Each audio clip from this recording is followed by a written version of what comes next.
हर हर महादेव। कैसे हैं आप सब? आई होप आप सब बहुत अच्छे होंगे। कुछ हेल्थ इश्यूज़ के कारण इस बार बहुत ज़्यादा दिनों के बाद वीडियो बना रही हूँ। आज सोचा था सावन में बनाऊँगी, लेकिन पूरा सावन निकल गया। आज आखिरी सोमवार है, तो कोई बात नहीं, जब भी बनाओ ईश्वर का ही है, उन्हीं को समर्पित है। तो वीडियो को लाइक, चैनल को सब्सक्राइब ज़रूर कीजिएगा प्लीज़। आप सभी से रिक्वेस्ट है कि प्लीज़ चैनल को सब्सक्राइब कीजिए, वीडियो को लाइक कीजिए और ज़्यादा से ज़्यादा शेयर कीजिए। अच्छा हाँ, पूरा वीडियो देखिएगा। शिवलिंग पर ये चीज़ें कभी ना चढ़ाएं, या शिवलिंग पर इन चीज़ों को भूल कर भी ना चढ़ाएं। सावन मास शिव पूजा की सावधानियाँ क्या हैं? शिव पूजा की सावधानियाँ और क्या क्या चीज़ें सावन मास में, श्रावण मास में ख़ास तौर पर और वैसे भी शिवलिंग पर नहीं चढ़ानी चाहिए, अर्पित नहीं करनी चाहिए। तो शिवलिंग पर ये चीज़ें ना चढ़ाएं। महादेव जी की पूजा में विशेष रूप से तुलसी के पत्ते कभी नहीं चढ़ते हैं, हल्दी कभी नहीं चढ़ती, केतकी का फूल कभी नहीं चढ़ता है, सिंदूर, शंख, नारियल, ये सारी चीज़ें कभी नहीं चढ़ती। इन चीज़ों का प्रयोग इस्तेमाल नहीं करना चाहिए। ये चीज़ें भगवान शिव को अर्पित नहीं करनी चाहिए। ये सभी शिव पूजा में सदैव सर्वथा वर्जित मानी गई हैं। शिवलिंग के आकार का भी विशेष ध्यान रखें पूजा करते समय। ज्योतिष के अनुसार घर में स्थापित, यदि आप घर में शिवलिंग स्थापित करते हैं तो उसका आकार जो है हमेशा छोटा ही होना चाहिए।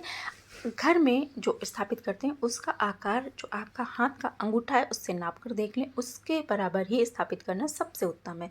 शिवलिंग अकेले कभी नहीं बनाकर रखना चाहिए, या कहीं अकेले शिवलिंग तो वैसे तो होता ही नहीं, और हो तो उसकी पूजा ना करें। सदैव साथ में या नंदी जी हो या शिव परिवार हो, है ना, तभी पूजा करने से उसका पूर्ण और अच्छा सर्वोत्तम फल प्राप्त होता है। शिव पुराण में सावन के दौरान शिवलिंग की पूजा का बहुत बड़ा महत्व है। हिंदुओं में इसका खास महत्व है।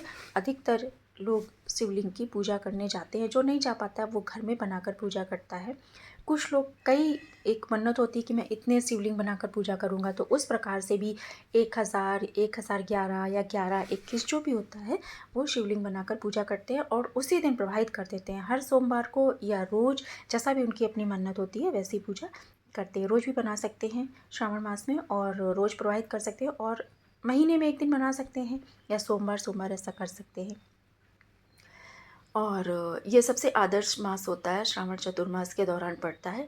इस दौरान जो भगवान विष्णु हैं वो सुप्त अवस्था में जाते हैं, सोने जाते हैं, तो भगवान शिव को सारा कार्यभार ब्रह्मांड का सौंप दिया जाता है। इसी वजह से सावन मास में शिवलिंग की पूजा का विशेष महत्व है। पूजा करने से हर परेशानी दूर हो जाती है। सारा कार्यभार भगवान शिव के हाथ में ही होता है, तो इसलिए उनकी पूजा ज़रूर करनी चाहिए।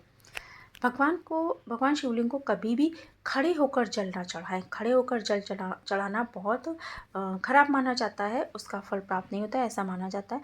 भगवान शिव के जो बाएं अंग में देवी गौरी का स्थान है, ध्यान रहे कि उत्तर दिशा में बैठकर कभी शिव पूजा ना करें। एक ये भी खास बात होती है, हमेशा अगर दक्षिण दिशा में बैठकर करें तो बहुत विशेष फल प्राप्त होता है, क्योंकि आपका मुख उत्तर की ओर होता है। उत्तर की ओर गंगा जी भी हैं, और उत्तर की ओर वैसे भी शिव पूजा करने से बाकी किसी भी दिशा, पश्चिम पूर्व में भी कर सकते हैं।